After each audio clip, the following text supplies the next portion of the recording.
Bem-vindos a mais uma aula. Vamos continuar com o módulo 4. Vamos iniciar, não é? Neste caso, vamos iniciar. Peço desculpa. Já são muitos módulos no final do ano. Ahm, Módulo 4, Gótico, Idade Média.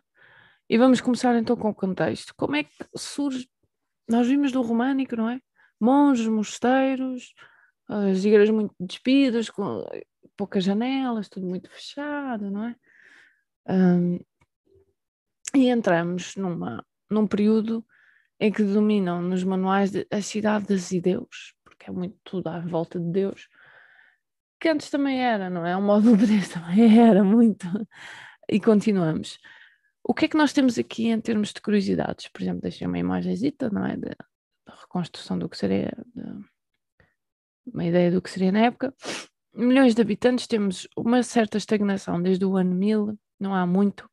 Mas a partir de 1150 há um aumento da população na Europa. Isto é na Europa toda, tá bem? Portanto, em 1300 somos 73 milhões na Europa toda. Isto é o que se pensa. Claro que as pessoas não eram contadas, não havia censos na altura, não é? Esperança média de vida 24 anos, para terem uma ideia. As pessoas morriam muito cedo, havia muita doença, os hábitos alimentares não eram os melhores, não havia saúde, não é? Não havia cuidados de saúde. Hum, Enfim. O que é que nós temos em termos de evolução? Temos desde o temos o século 11 e 12. Portanto, 11, não se esqueçam, o X é um 10 e este tracinho é 1. Quando temos um V é 5, quando está antes é porque lhe tiramos esse tracinho que está antes, quando está a seguir é porque lhe pomos esse tracinho, está bem? Vão memorizando isso. Eu sei que há alguma dificuldade, mas vamos devagarinho, vamos memorizando. Portanto, aqui temos 11, aqui temos 12, ok? Neste período temos um feudalismo. O que é um feudalismo? É o senhor feudal que dá a terra e as pessoas podem trabalhar e pagam-lhe uma parte, portanto, dão-lhe uma parte, esse senhor feudal que lhe permite estar ali a trabalhar a terra. É uma espécie de aluguer, não é? Ah, dito muito, vou vocês associarem. O 13 temos um dinamismo económico, começam a surgir o comércio melhor, começam a surgir também outras questões, a população começa a ter outros direitos, começa a haver um maior dinamismo, rotas também. Depois, no século XIV, portanto, 10, e aqui temos o 5, mas temos o tracinho antes, temos que lhe tirar, fica 14, tá bem? Isto é um 4. Recessão, guerras, fomes e peste. Muito semelhante ao que temos agora, mas também diferente. Portanto, no 11 e no 12, o que é que nós temos em relação ao período do módulo 3? Temos umas melhorias climáticas e processos agrícolas, ou seja, são acrescentados, por acaso podia ter adicionado aqui, por exemplo, os ferros às ferraduras dos cavalos e um sistema de, de, de apoio sobre os cavalos que permitem uma facilidade de tração também é evoluída em relação ao módulo 3. Eu depois posso fazer outro vídeo sobre isso. Portanto, processos agrícolas melhoram, irrigação, sistemas mais rápidos de irrigação, com tubagens em pedra, um pouco vindo dos romanos, mas que se esqueceram no módulo 3. Portanto, o retomar dessas práticas mais desses progressos, voltar a retomar essas questões e que permitiram, portanto, produção sedentária e crescimento demográfico, porque se havia comidinha, também havia mais, as pessoas estavam mais à vontade para constituir família. As pessoas não constituem família muitas vezes porque estão em crise, não é? Ou porque não, sabem que não vão conseguir alimentar aquela terceira boca que vem à terra. Portanto, como conseguem, há excedente, também há um aumento demográfico, como vimos no gráfico. Economia de mercado, temos uma circulação de moeda, produtos e riqueza. Surgem os cambistas e os bancos, inventam-se formas de pagamento, como cheques, por exemplo, ou notas. Surgem notas escritas também. Notas escritas, as pessoas tinham algum poder, portanto, se vais para ali, eu posso dar isto, porque há uma relação entre sítios. Surgem grandes fortunas como a de Cosme de Medici, família de Medici. Porquê é que se diz isto? Porque vai ser o início do módulo 5. Daí se for começar já a falar de Medici para começar a entrar a palavra na cabeça. Temos aqui uma imagem de um cambista, portanto, cambista de câmbio, é a palavra, que trocava as moedas pelo que era utilizado naquele sítio. Surge um novo grupo social, tanto a burguesia, que são os artesãos, mercadores, lojistas, letrados, banqueiros e tudo mais. Surge um novo estilo de vida, mais cortesão e pacífico, e eu deixei aqui o exemplo da Carola, que isto até acho que é português. Acho que sim. É um tipo de dança medieval.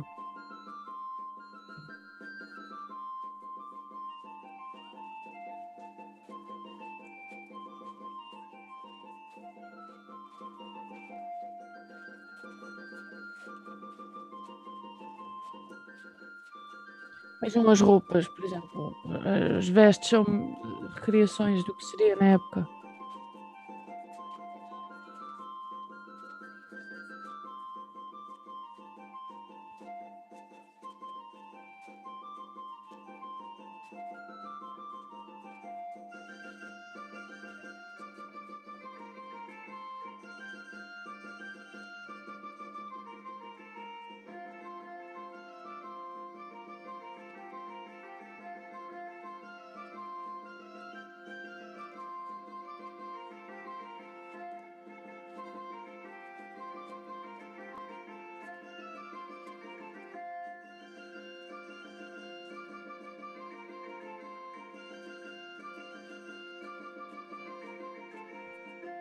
Bem, já ficaram com a ideia. Estava a dizer as vestes, as roupas são recriações do que seria na época. Isto é também uma recriação do Los vinos, las Pues sin duda, los secuaces de Vallecillo. Esa será la... ¿Tengo algún aliado todavía?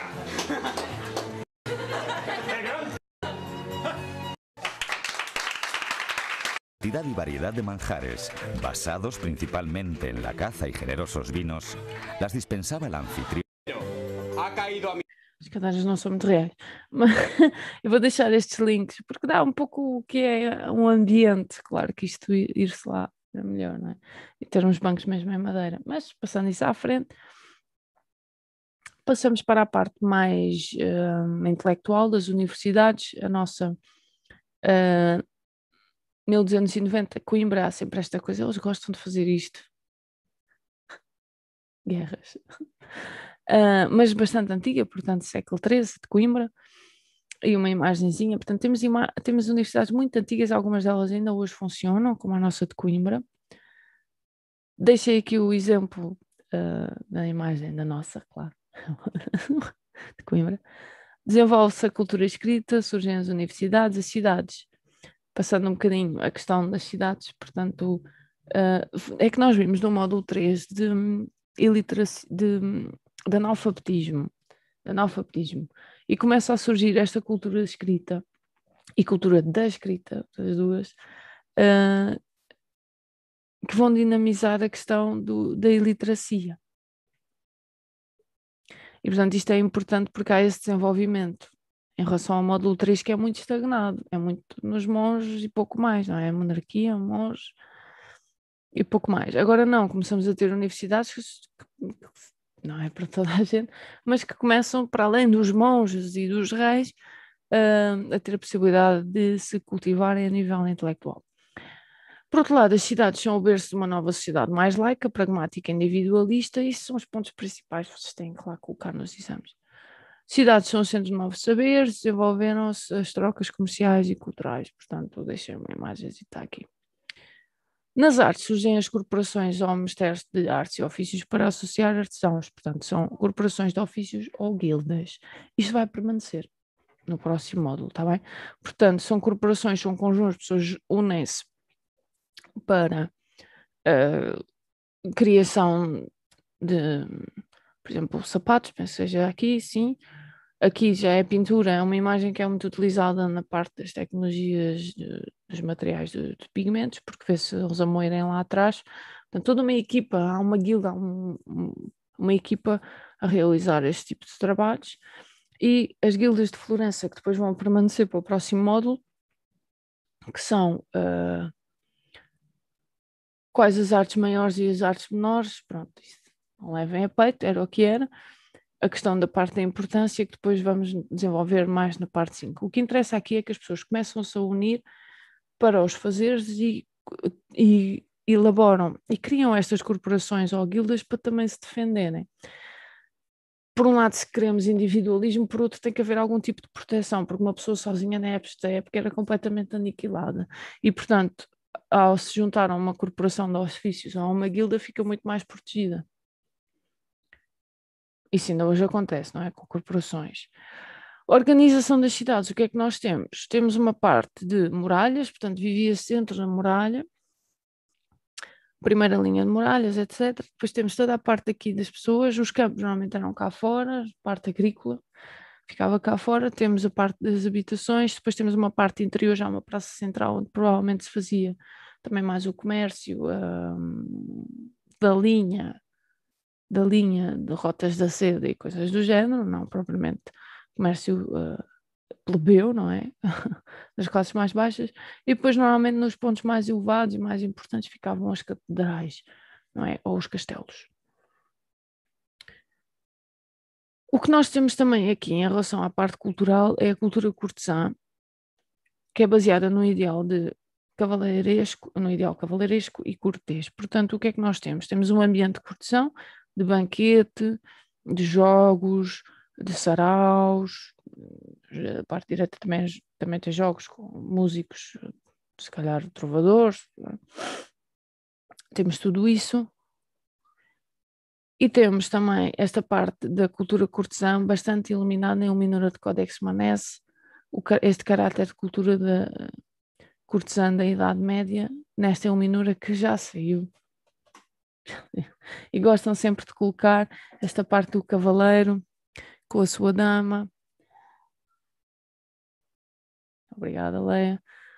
E, portanto, o que é que nós podemos aqui resumir? Surgem poetas, trovadores, jograis, todos os que ganham vida atuando perante um público, chamam-se jograis. Também é um termo difícil, mas têm que memorizar. Nova cultura popular, mais profana, menos religiosa e mais humanista, preocupada com o homem.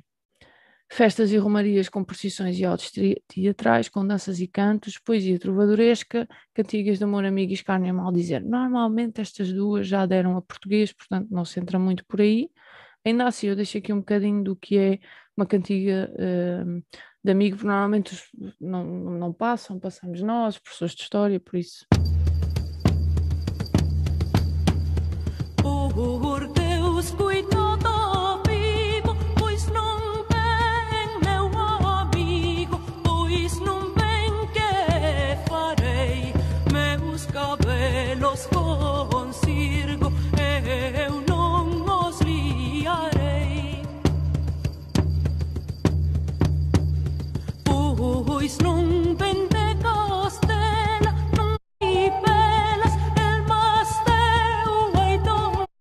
Bom, dá para ter uma ideia do que seria uma cantiga de amigo. Depois, o que é que nós temos aqui que causa sempre alguma confusão e que os alunos normalmente não compreendem o que é ou porque é que é importante? Bom, em termos de importância, o casamento destes dois, eu até baixo a câmara. Frederico III da Alemanha e Dona Leonor de Portugal. O que é importante aqui? É que havia um embaixador, Nicolau Lachmann de Walkenstein, fez um diário de viagem onde escreveu exaustivamente as festas do casamento destes dois. Nelas houve representações e espetáculos nas ruas, praças e palácios. Portanto, isto normalmente é o que vos perguntam em exame. Mas onde é que houve? Houve nas ruas, nas praças e nos palácios. Não é? Pronto, ok, I got it. Mas porquê que é importante? Porque houve esta questão de descrição exaustiva. Ela depois foi para lá, ele foi o próximo imperador alemão, e não foi para lá e foi a mulher dele, pronto. É uma figura portuguesa, sim, mas isto representa muito o que era esta cultura cortesã e estas festas da corte da época. E, portanto, que temos uma figura portuguesa com o Frederico III, em que havia um embaixador que viajou com o casal e que fez estas descrições exaustivas, portanto dá para ter noção da dimensão, e estava em todo lado onde eles passavam, portanto aquilo era uma coisa brutalíssima de toda esta cultura que já vimos antes, mas levada a um extremo. Portanto, espetáculo para todos os públicos e com todos os divertimentos e artes. Portanto, para toda a gente. Portanto, era tão importante que era para toda a gente.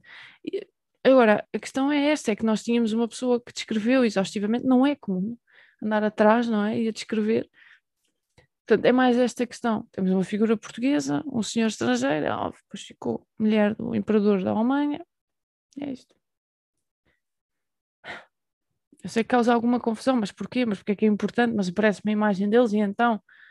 é porque, no fundo, descreve tudo isto e é símbolo do que era a corte nesta época, na Idade Média. Dante Alighieri, a Divina Comédia. Temos aqui os círculos, uma representação desses círculos do inferno, não é? Que o pessoal adora. Eu aqui, por acaso, não pus mais nada. Tenho que pensar em passar aqui qualquer coisa. Portanto, o caminho de Dante no inferno, Horácio, que o auxilia, tem uma parte muito interessante, tem várias partes muito interessantes. Eu vou deixar um vídeo à parte de Dante Alighieri para juntar este vídeo, porque já está a ficar muito longo. Vamos passar para a peste negra, que também foi um acontecimento muito importante e que o pessoal relaciona bastante com o que está acontecendo na pandemia. Foram 2 anos, de 1348 a 1350, também 2 anos. E o que é que difere? Portanto, nós aqui temos um vírus, nesta altura era uma bactéria é uma coisa maior, não é? O vírus é uma coisinha, não, a bactéria é uma coisa maior, e resultava da picada da pulga do rato e matava em 3, 4 dias, não é? A pessoa que era picada por essa pulga morria em poucos dias. O que é que isto levou? Levou a uma alteração do cotidiano, não sei se estão a sentir a semelhança, paralisou a produção e o comércio, não sei se estão a sentir a semelhança, houve inflação, não sei se estão a sentir a semelhança, os impostos aumentaram, quem sabe, não é? Ainda bem. E revoltas populares, que também houve. Portanto, é interessante a peste negra. Este tema, vocês adoram falar deste tema e já o falei por diversas vezes. E acho que sim, essa comparação e esta questão toda da semelhança e tudo mais, a progressão da peste está aqui, nesta zona, portanto, da zona da Crimeia até ao fundo, portanto, dá para ver bem as rotas aqui, porque foram através das rotas e desses caminhos e desse contacto entre comerciantes, maioritariamente, que se deu esta propagação, não é? Porque os ratos iam nos navios, iam nas carroças, portanto, eles escondiam-se em todo o lado. A peste negra vai provocar então a morte de 30% a 50% da população europeia. Muitas aldeias e até algumas cidades desapareceram completamente. Era tanta infestação de ratos e de pulgas de ratos que... E, portanto, nesta altura, as pessoas... Enfim, temos aqui a evolução da população na Idade Média, então aqui na zona da peste negra, estão a ver? Atingiu aqui... E depois voltou a aumentar. Portanto, até estávamos a ter um crescimento bom, lembram-se? Do outro gráfico. E depois houve este problema, estamos a falar em milhões. Portanto... Imaginem, entre 30% a 50% da população europeia é quase metade. Claro que não chegou a metade, mas estão a perceber a dimensão do que agora nós perdemos em termos de vidas, infelizmente, para a Covid-19 e agora, comparando com esta da peste negra, pelo menos 30% da população morreu. É impressionante. Espero que tenham gostado. O último vídeo que eu tenho ali, eu passei a aula, não vou estar aqui a ver, mas vou deixar o link na mesma, porque é um dos documentários que eu mais gosto, que tem cerca de 47, não chega a 50 minutos, penso eu, da BBC sobre a Idade Média. Vou deixar o link também, aproveitem para ver. Espero que tenham gostado desta aula e bom estudo.